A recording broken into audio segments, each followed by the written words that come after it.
warahmatullahi wabarakatuh. Perkenalkan, nama saya Tuti Andayani. Saya merupakan salah satu dosen program studi S1 Ilmu Administrasi Negara, Sekolah Tinggi Ilmu Administrasi Banten. Di sini saya akan menyampaikan rangkaian penyataan diri dosen dalam unjuk kerja Tridharma Perguruan Tinggi atau disingkat PDD UKTPT dalam bidang pengajaran. Pada kesempatan kali ini, saya akan memaparkan tentang mata kuliah yang saya ampu di program studi Ilmu Administrasi Negara, yaitu Teori Organisasi. Mata kuliah Teori Organisasi ini merupakan mata kuliah wajib program studi dengan bobot 3 SKS yang ada pada semester 2. Tujuan yang diharapkan setelah mengikuti mata kuliah ini, mahasiswa memahami dan dapat menjelaskan tentang berbagai konsep teori organisasi. Capaian pembelajaran lulusan pada mata kuliah ini mengacu pada 4 aspek, yaitu sikap, pengetahuan, keterampilan umum, dan keterampilan khusus. Pada aspek sikap, pertama, menjunjung tinggi nilai kemanusiaan dalam menjalankan tugas berdasarkan agama, moral, dan etika. Kedua, menjunjung sikap bertanggung jawab atas pekerjaan di bidang keahliannya secara mandiri. Ketiga, menginternalisasi sikap profesionalisme dan integritas. Selanjutnya, pada aspek pengetahuan, menguasai konsep teoritis administrasi, organisasi, birokrasi, kebijakan publik, perilaku organisasi, keuangan negara, reformasi administrasi, dan governansi publik. Selanjutnya, pada aspek keterampilan khusus, mampu mengorganisasikan, merencanakan, menyusun anggaran, mengalokasikan sumber daya, melaksanakan dan evaluasi kegiatan dalam rangka implementasi kebijakan publik dan peningkatan kinerja pelayanan publik. Selanjutnya, pada aspek keterampilan umum, pertama, mampu menunjukkan kinerja mandiri, bermutu, dan terukur. Kedua, mengambil keputusan secara tepat dalam konteks penyelesaian masalah di bidang keahliannya berdasarkan hasil analisis terhadap informasi dan data. Ketiga, mampu memelihara dan mengembangkan jaringan kerja dengan pembimbing, kolega, sejawat, baik dari dalam maupun di luar lembaganya. Keempat, bertanggung jawab atas pencapaian hasil kerja kelompok dan melakukan survei dan evaluasi terhadap penyelesaian pekerjaan yang ditugaskan kepada pekerja yang berada di bawah tanggung jawabnya. Kelima, mampu melakukan evaluasi diri terhadap kelompok kerja yang berada di bawah tanggung jawabnya dan mampu mengelola pembelajaran secara mandiri.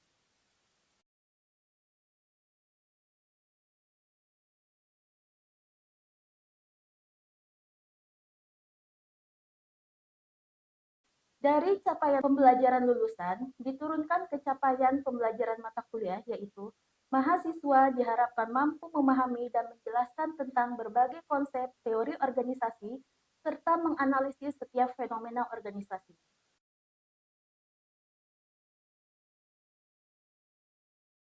Kemudian diturunkan kembali ke sub capaian pembelajaran mata kuliah yang terbagi menjadi 14 sub capaian pembelajaran mata kuliah.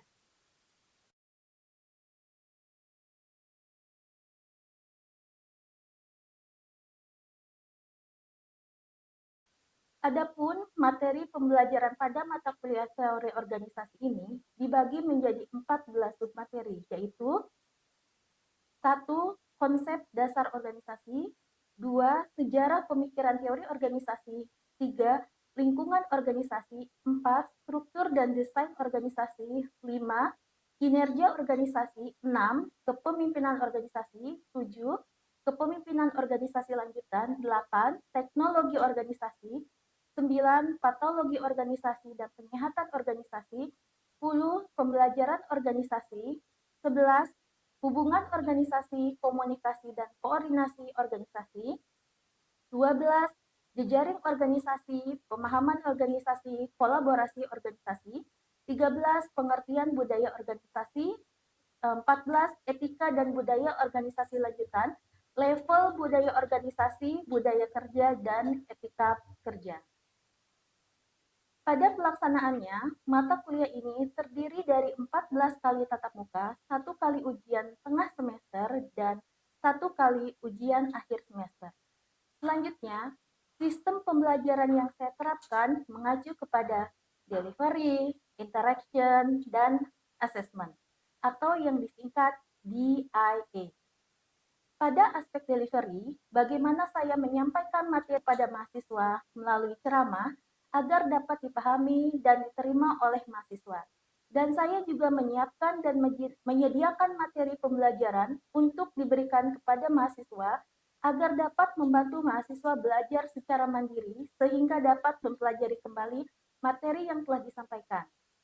Saya menggunakan beberapa buku referensi e-learning yang terdapat menu untuk pengisian absensi, unduh materi perkuliahan, dan pengiriman tugas, serta aplikasi WhatsApp untuk memudahkan komunikasi antara dosen dan mahasiswa. Pada aspek interaction, yaitu di mana terjalinnya proses interaksi antara dosen dan mahasiswa. Sistem interaksi yang saya lakukan di kelas yaitu sistem Student Centered Learning atau STL. Sistem tersebut merupakan metode pembelajaran yang menempatkan mahasiswa sebagai subjek sehingga mahasiswa akan belajar lebih aktif, berpikir kritis, kreatif, dan mandiri. Sistem Student Centered Learning atau SCL memaparkan dan menjelaskan materi pembelajaran di dalam kelas dan melontarkan beberapa pertanyaan saat perkuliahan berlangsung yang diberikan kepada mahasiswa serta meminta pendapat dari mahasiswa. Kemudian, small group discussion yaitu proses pembelajaran dengan melakukan diskusi kelompok kecil dengan jumlah 4-5 orang per kelompok, di mana metode ini melibatkan antar kelompok mahasiswa dengan dosen untuk membahas serta menganalisis topik-topik yang berkaitan dengan organisasi publik. Selanjutnya, aspek asesmen, yaitu pada proses penilaian ini, pada awal perkuliahan, pertemuan pertama, saya menyampaikan kontrak perkuliahan kepada mahasiswa untuk disepakati bersama, serta menyampaikan indikator penilaian dalam proses perkuliahan yang menjadi dasar proses penilaian yang tertuang dalam 5 komponen dan bobot penilaian yang terdiri dari 1. Kehadiran mahasiswa dengan bobot 15%, 2. Partisipasi di kelas, kuis, dan tugas dengan bobot 20%, 3. Etika dengan bobot 10%, 4. Ujian tengah semester dengan bobot 25%, 5. Ujian akhir semester dengan bobot 30%. Dengan total akumulasi seluruh penilaian adalah 100%. Demikianlah sistem pembelajaran yang saya terapkan yang mengacu kepada delivery, interaction, dan assessment atau yang disingkat DIA. Selanjutnya, saya akan menampilkan proses pembelajaran yang saya lakukan di kelas. Selamat menyaksikan. Assalamualaikum warahmatullahi wabarakatuh. Selamat pagi teman-teman semua. Gimana kabarnya? Baik ya semuanya. Baik, teman-teman semua, kita alhamdulillah bertemu kembali ya dalam proses perkuliahan teori organisasi. Tetapi sebelum memulai kepada materi yang akan disampaikan, kita berdoa dulu ya teman-teman semua menurut agama dan kepercayaan masing-masing. Berdoa dimulai.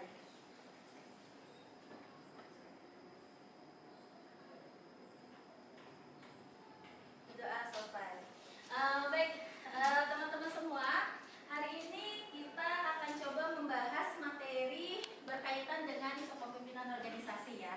Di mana kepemimpinan organisasi ini memang perlu ada ya di dalam sebuah organisasi, karena tanpa adanya kepemimpinan di dalam sebuah organisasi maka tidak akan pernah berjalan dengan apa yang kita harapkan. Makanya wadahnya sudah ada, yaitu organisasi yang berkumpul 2 orang atau lebih ya, sehingga menjalankan proses organisasi di dalamnya. Tapi di sini teman-teman semua harus tahu dan memaknai ya apa itu kepemimpinan organisasi. Nah, sebelum teman-teman mengetahui kepemimpinan organisasi, bahwa dalam materi ini ada 2 sub pokok pembahasan ya. Yang pertama yaitu pengertian atau definisi kepemimpinan organisasi.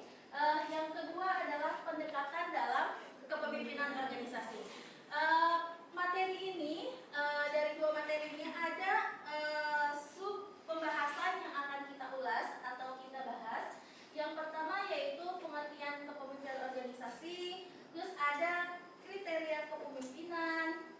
Ada namanya tugas kepemimpinan, gaya kepemimpinan, tipe-tipe kepemimpinan, fungsi kepemimpinan, serta peran pemimpin. Nah, memasuki materi pembahasan terkait dengan definisi kepemimpinan, di sini saya akan menyampaikan ke teman-teman bahwa teman-teman tuh harus mengetahui dulu dan harus paham apa itu makna dari pemimpin dan kepemimpinan. Jadi dua makna tersebut berbeda, teman-teman semua ya. Mungkin di sini yang sering terlibat di dalam sebuah organisasi ya pasti paham ya, di mana di dalam kepemimpinan organisasi itu ada namanya pemimpin. Nah, pemimpin itu adalah seseorang atau orangnya dengan wewenang kepemimpinan, kepemimpinannya mengarahkan bahwa dirinya untuk mengerjakan sebagian pekerjaan dalam mencapai tujuan. Jadi pemimpin itu tidak bisa namanya bekerja sendiri ya, karena harus ada yang membantu. Makanya di sini dalam konteks atau arti pemimpin ini dia perlu namanya memiliki kewenangan untuk mengarahkan kepada para anggotanya untuk menjalankan pekerjaan. Karena yang menjalankan pekerjaan secara teknis itu adalah pasti para bawahan atau anggotanya di dalam sebuah organisasi. Tapi beda lagi teman-teman akan konteks kepemimpinan. Beda ya, kalau kepemimpinan itu lebih mengacu kepada kemampuan untuk mempengaruhi, suatu kelompok ke arah tercapainya tujuan. Dalam arti mempengaruhi itu, saya harus bisa, dalam arti misalnya saya seorang pemimpin harus bisa mempengaruhi anggota kelompok yang ada di lingkungan organisasi saya untuk melaksanakan dengan apa yang saya sampaikan. Jadi kan tidak mungkin teman-teman itu menjalankan sesuatu tanpa ada perintah, betul nggak? Jadi perlu ada perintah yang disampaikan oleh seorang pemimpin. Jadi makanya dua konteks dalam arti pemimpin dan kepemimpinan itu memiliki arti yang berbeda ya teman-teman. Tapi di sini ada satu hal yang harus teman-teman pahami. Nah, ketika nanti suatu saat teman-teman menjadi seorang pemimpin, ada yang menjadi seorang pemimpin? Ada ya.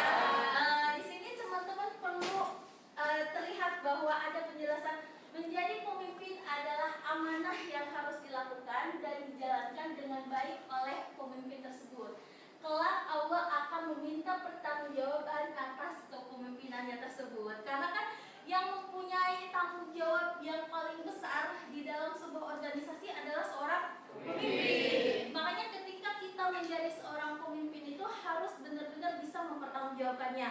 Mempertanggungjawabkan dalam arti kondisi si anggota atau para bawahannya. Jadi teman-teman ketika mau menjadi pemimpin harus siap dengan kondisi apapun itu ya, harus bisa menerima konsekuensi atas pertanggungjawabannya kelak. Jadi meskipun teman-teman nanti mau menjadi seorang pemimpin, tapi dasar ini harus menjadi acuan juga ya teman-teman semua. Dipahami nggak terkait dengan pembeda konteks pemimpin dan kepemimpinan? Paham ya? Jadi kalau kepemimpinan itu lebih mengacu kepada orangnya. Kalau kepemimpinan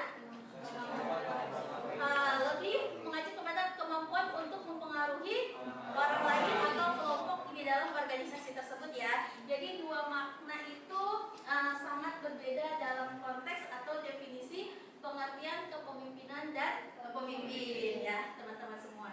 Di dalam kriteria organisasi ini, pengikut menjadi poin pertama, kekuasaan menjadi poin kedua, dan yang ketiga adalah memiliki kemampuan. Jadi tiga kriteria tersebut itu tidak bisa terlepas teman-teman semua dari namanya organisasi. Mungkin di sini teman-teman juga ketika berorganisasi, berkecimpung di sebuah organisasi, tiga hal ini mungkin bisa dilihat oleh teman-teman semua ya ketika memiliki seorang pemimpin ya. Gimana sih pemimpin tersebut? Ternyata pemimpin saya ini memiliki pengikut yang banyak ya, dalam arti anggotanya. Terus memiliki kekuasaan penuh, tidak bisa namanya digantikan oleh orang lain.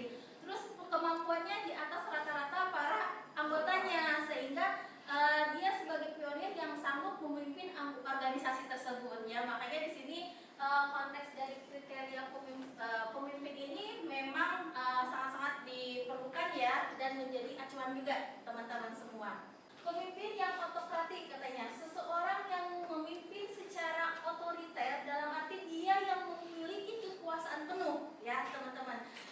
dan cenderung bersifat egois ya, egois serta tidak mendengarkan masukan dari para bawahannya. Jadi kalau kepemimpinan yang otokratik itu segala bentuk aturan dan apapun itu yang berkuasa adalah pemimpin dengan gaya otokratik. Jadi tidak bisa ada orang yang masuk ke dalam ranah kepemimpinan mereka ya. Jadi mereka pemimpin yang otokratik itu memang memiliki kekuasaan penuh ya, tidak bisa diganggu dan sebagainya. Nah, terus di sini pemimpin yang paternalistik, seorang pemimpin yang bersifat melindungi bawahan dan pada umumnya komunikasi dengan para bawahannya. Pemimpin yang bersifat melindungi bawahan dan pada umumnya komunikasi dengan para bawahan seperti orang tua dan anak. Kalau kepemimpinan yang paternalistik ini lebih kepada kepemimpinan seperti kepemimpinan di pesantren-pesantren ya, kayak kiai atau ustadz, kan itu lebih kepada mengayomi ya, kayak orang tua, ke anak, gimana ngarahin supaya kita ketika hidup itu menjalankan sesuai dengan ajaran yang ada. Biasanya kalau kepemimpinan paternalistik ini lebih kepada komunikasi untuk melindungi para bawahan seperti orang tua dan anak. Terus ada namanya pemimpin karismatik. Seorang pemimpin yang memiliki daya tarik luar biasa yang akan diikuti oleh para pengikutnya. Biasanya suka aja tuh ya, pasif ya teman-teman semua. Terus ada kepemimpinan demokratik. Nah, kepemimpinan demokratik ini pemimpin yang mendengarkan pendapat, saran dan bahkan kritik orang lain, terutama bawahannya ya. Jadi untuk pemimpin demokratik ini memang pemimpin yang pada dasarnya menerima semua ide-ide, kritikan, saran daripada bawahannya, di mana kritik dan saran tersebut demi menunjang keberlangsungan atau pengembangan organisasinya ya. Jadi dalam hal gaya kepemimpinan ini memang masing-masing memiliki makna dan definisi yang berbeda ya teman-teman semua. Nah, di sini nih saya coba ingin bertanya ya sama teman-teman semua. Kita coba untuk memberikan pendapat dan masukan ya untuk teman-teman semua berkaitan dengan gaya kepemimpinan. Kalau melihat dari lima dibutuhkan di dalam sebuah organisasi, gaya kepemimpinan yang mana? Apakah ada yang bisa menjawab atas pertanyaan ini? Izin menjawab. Oh baik, ya silakan. Perkenalkan, nama saya Nurul Hasan. Saya ingin menyampaikan pendapat saya mengenai gaya kepemimpinan. Kalau saya lebih setuju gaya kepemimpinan demokratis. Karena gaya ini yang dibutuhkan dalam organisasi dan sangat efektif dalam organisasi tersebut. Karena selain itu juga dapat menjalin hubungan yang baik dengan para bawahan, lebih harmonis dan tidak kaku juga dengan para bawahan. Dan ketika berdiskusi pun saran dan kritikan ataupun pendapat yang disampaikan oleh para bawahan itu diterima dengan baik, diterima dan dihargai dalam pengambilan keputusan. Nah, gaya kepemimpinan inilah yang dapat meningkatkan kinerja para bawahan untuk meningkatkan organisasi tersebut. Mungkin cukup sekian. Ya, baik, terima kasih ya. Tadi Hasan sudah memberikan pendapat ya terkait dengan gaya kepemimpinan. Menurut Hasan adalah gaya kepemimpinan demokratik yang memang lebih efektif katanya ya untuk diterapkan. Nah, tadi Hasan menyampaikan pemimpin demokratik. Apakah ada yang tidak setuju dengan pandangan dan pendapat yang disampaikan oleh Hasan terkait dengan gaya kepemimpinan ini? Saya Bu. Oh iya, silakan. Nama saya Yuri Ramadhani. Di sini saya memiliki pendapat dan juga pandangan yang berbeda dari apa yang tadi sudah disampaikan oleh Hasan. Ya. Jadi menurut pendapat saya, gaya kepemimpinan otokratiklah yang sangat efisien dan dibutuhkan dalam suatu organisasi. Karena walaupun memang pemimpin otokratik ini cenderung bersifat egois, tetapi apabila muncul permasalahan yang terjadi dalam organisasinya, ia bisa dapat mengambil keputusan dengan sangat cepat dan tidak harus kepada Hasan dan pendapat yang berbeda ya akan gaya kepemimpinan yang memang diterapkan di dalam organisasi. Memang kalau melihat gaya kepemimpinan ini, yang sering terlihat atau dirasakan adalah dua gaya kepemimpinan, yaitu gaya kepemimpinan otokratik dan gaya kepemimpinan demokratis. Biasanya dua gaya kepemimpinan itu yang memang sering dirasakan di dalam sebuah organisasi ya. Tadi makasih ya atas pendapat dan pandangan dari Hasan dan Yuyu, meskipun di sini pimpinan kita ya. Baik, di dalam setelah saya menjelaskan tipe-tipe kepemimpinan ini, apakah ada yang bertanya? Ya, silakan. Kenalkan, nama saya Muhammad Arif. Dari paparan materi yang tadi Ibu jelaskan tentang kepemimpinan organisasi, karakter seperti apa sih Bu yang tidak boleh dimiliki oleh seorang pemimpin? Oh, berarti lebih ke karakter apa ya? Oke, makasih ya Arif ya atas pertanyaannya. Tadi Arif menanyakan nih ke saya ya, ketika saya menjelaskan terkait dengan gaya, terus tipe kepemimpinan, sebetulnya apa sih Bu karakter yang tidak boleh dimiliki oleh seorang pemimpin katanya? Yang pertama menurut pandangan saya, seorang karakter pemimpin itu yang tidak boleh dimiliki adalah yang pertama, tidak memiliki tujuan. Tidak memiliki tujuan. Kalau misalnya pemimpin itu tidak memiliki tujuan dalam arti untuk mengembangkan organisasi tersebut, dalam arti pengembangan untuk masa depannya, berarti organisasi tersebut tidak akan berjalan sesuai harapan atas tujuan yang diinginkan. Yang pertama ya, karakternya karakter yang tidak boleh itu tidak memiliki tujuan ya teman-teman. Justru kita adanya organisasi pasti punya visi dan misi. Makanya kalau misalnya karakternya aja tidak memiliki tujuan, gimana mau menjalankan organisasi tersebut ya teman-teman semua. Yang kedua, tidak memiliki rasa kepedulian terhadap para anggotanya. Dalam arti anggota tersebut mau memiliki masalah, kesulitan, harus ditanggung secara individu. Jadi namanya seorang pemimpin itu harus memiliki rasa kepedulian karena kita ada di dalam organisasi tersebut dan pimpinannya adalah orang tersebut. Makanya perlu ada rasa kepedulian, sehingga karakteristik yang tidak boleh ada itu tidak ada namanya rasa kepedulian terhadap para anggotanya. Terus selanjutnya, karakter apa lagi sih Bu? Yang selanjutnya itu karakter tidak boleh mementingkan kepentingan pribadi. Karena di dalam sebuah organisasi kan kita punya kepentingan bersama, bukan kepentingan pribadi. Apalagi kepentingannya itu mencakup hal pribadi yang berkaitan dengan material, dalam arti materi. Nah itu kan kadang ada aja yang fokusnya pimpinan itu gimana caranya saya mendapatkan materi yang sebanyak-banyaknya tanpa memperdulikan para bawahannya ya. Jadi menurut pandangan saya ada tiga ya Arif dan teman-teman semua yang tidak boleh dimiliki ya dalam hal karakter, yaitu tidak punya tujuan, terus tidak peduli sama para bawahannya, dan lebih mementingkan kepada urusan pribadi. Jadi itu Arif, gimana menurut Arif? Cukup ya.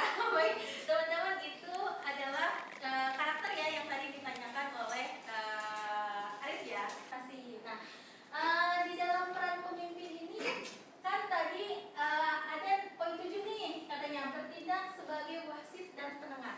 Jika saya bertanya nih ke teman-teman semua nih ya, nah bagaimana caranya jika kita sebagai seorang pemimpin terdapat sebuah konflik yang ada di dalam organisasi tersebut? Bagaimana caranya? Ada yang bisa jawab?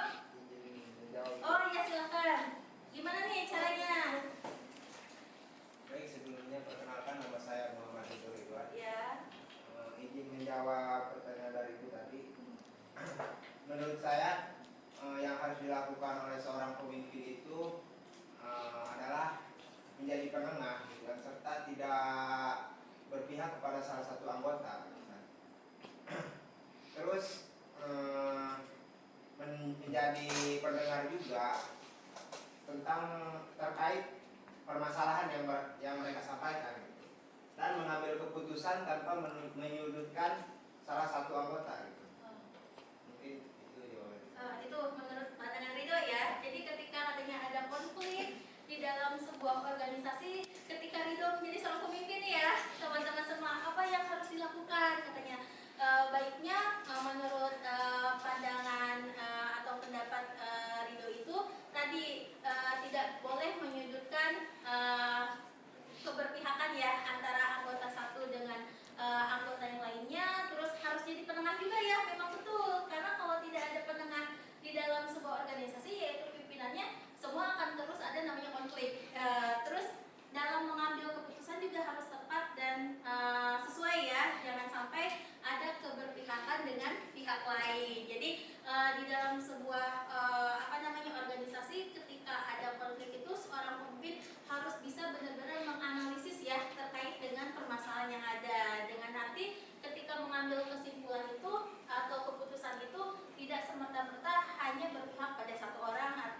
dalam materi kepemimpinan organisasi, kepemimpinan dalam organisasi diarahkan untuk mempengaruhi orang-orang yang dipimpinnya agar mau berbuat seperti yang diharapkan atau diarahkan oleh orang-orang yang memimpinnya.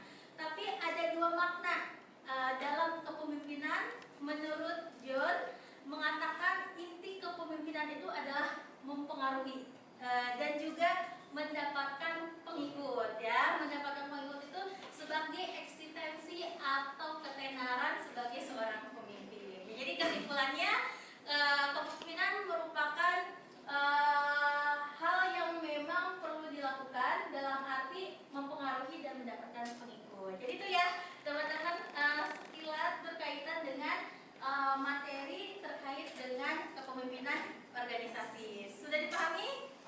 Paham ya? Nanti mudah-mudahan suatu saat nanti teman-teman menjadi seorang pemimpin, pemimpin yang bijak ya dalam menjalankan organisasinya ya. Mungkin itu yang bisa saya sampaikan untuk materi pembelajaran hari ini. Sebelum ditutup, marilah kita bersama-sama mengucap lafaz hamdalah. Demikian perkuliahan hari ini, kurang lebihnya mohon maaf. Assalamualaikum warahmatullahi wabarakatuh. Waalaikumsalam warahmatullahi wabarakatuh. Demikianlah cuplikan video pembelajaran yang saya sampaikan. Terima kasih. Assalamualaikum warahmatullahi wabarakatuh. Sekolah Tinggi Ilmu Administrasi Banten. Good student for good administration.